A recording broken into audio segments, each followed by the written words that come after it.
So, is it immoral pursuing hobbies while pursuing medicine? Let's talk about that. Many people may not know this, but I actually was going to go to college to pursue a degree in jazz drumming because I love drums. I also really loved making music, playing guitar, cooking, drawing, woodworking, and everything. Even when I was a wee little boy, I loved art. Timothy, Why are you talking me? what are you doing, honey? Color. Coloring, right? Wow. Some people call me a jack of all trades, others master of nuns.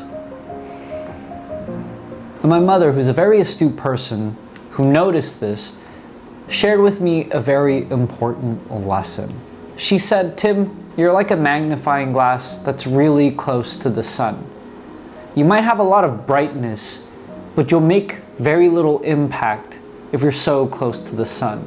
You'll just warm the area. If you just focus a little, you could start a fire. And no, my mom was not encouraging me to pursue pyrotechnics or anything like that. But this lesson stuck with me. Maybe I wasn't supposed to venture out and do everything under the sun.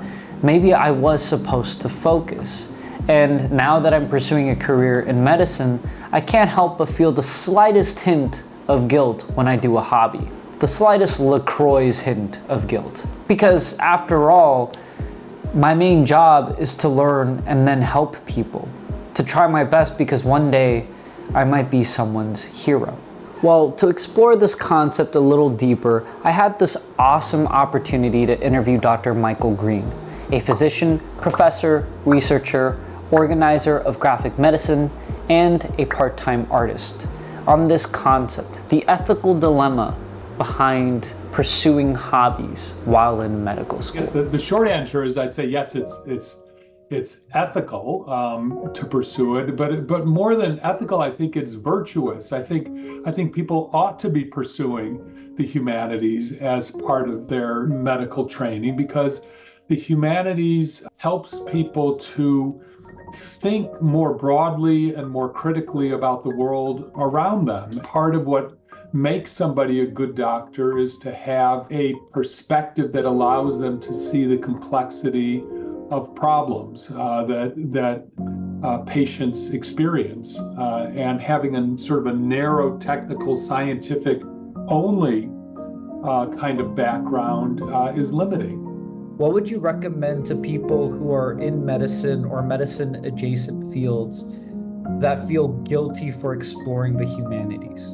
You know, one could look at these other interests as distractions from that central goal or as something that are enhancing the achievement of those goals. In a sense, that's your superpower. That is what distinguishes you from the other students who maybe are much more laser focused on just, you know, they've known they want to be an orthopedic surgeon since they were in third grade, and everything they've done is toward the pursuit of that goal for their entire life, and good for them. I mean, that's not a criticism. That's that the world needs all kinds of different people. You're going to have a little bit more of a circuitous journey because you have a lot more interest, and I think that's a strength. That's not a weakness because it means that you will have a broader perspective on what the task of doctoring involves. Like, what does it mean to be a good doctor?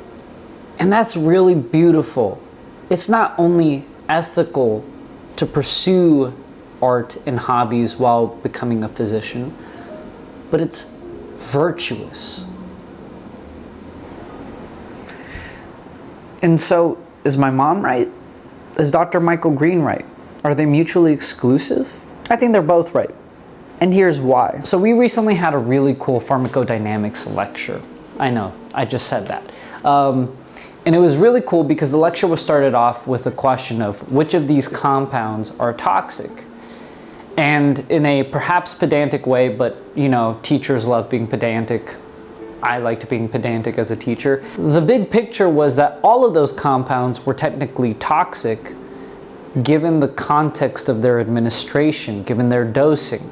Because all compounds and substances have a therapeutic index. As you start increasing the amount or the time spent doing hobbies, per Dr. Green, you'll have a greater efficacy, a greater improvement in work-life balance and health and all that good stuff.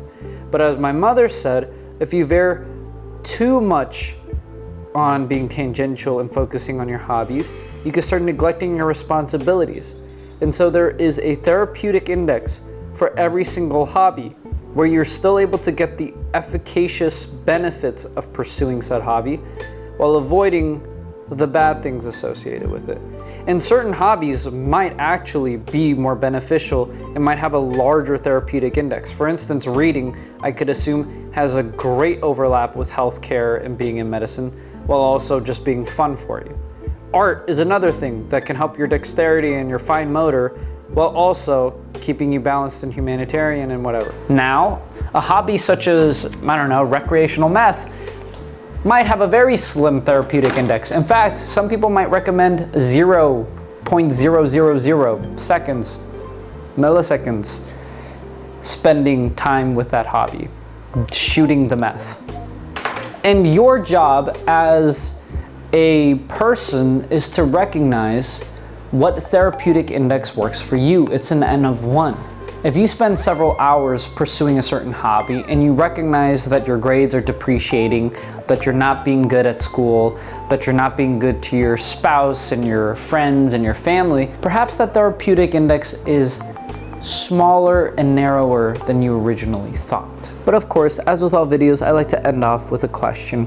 What do you all think about this concept, the ethical dilemma of pursuing hobbies while in medical school, or any school for that matter, or any job and role you have in society? Do you ever feel guilty for pursuing your hobbies, for pursuing things that might seem tangential? Or do you feel like you overdo your hobbies and neglect your responsibilities? Do you have difficulty staying within that margin, that therapeutic index? I'm so excited to hear what you all have to say. And yeah, see you in the next one.